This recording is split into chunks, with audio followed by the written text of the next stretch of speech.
Bata wa kuongerera magetha ma indo iria ikuragio gĩtarũ-inĩ gĩa gĩcũa-inĩ nĩguo ũhoro ũrĩa warĩrĩirio na njĩra nene hĩndĩ ya kĩgomano kĩa ũrĩmi kĩrĩa kĩgiritanĩtie kaunti cia gĩcũa-inĩ kĩrĩa gĩthaganĩtio nĩ rũhonge rwa AFA kaunti-inĩ ya Kilifi.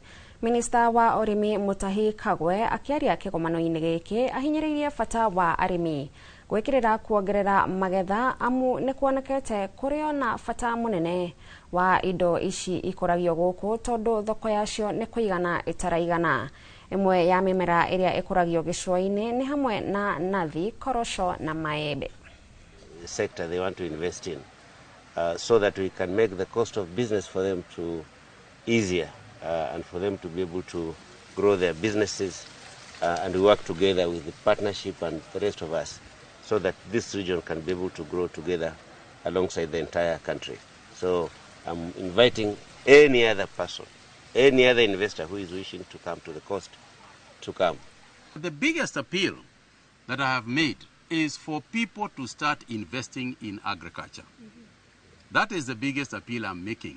You know, the other day when I was making my presentation in Parliament, I did say that we cannot continue practicing agriculture for 50 million people and thinking that the same agricultural practices will feed the future population of 60, 75 and bigger populations. It cannot be. We are already importing a lot of food.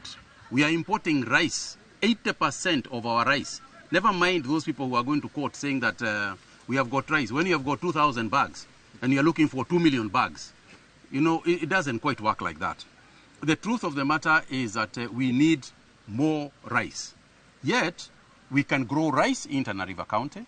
We can grow more rice in Tana River County than perhaps we can grow, you know, in the rest of the country where we are growing rice in Taita, you know, and other coastal counties. So we can do it.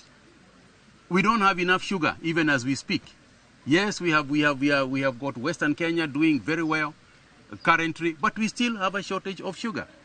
But yet, Kwale County, you know, Kwale County has the potential, you know, for sugar and adding to what we have in the national granaries.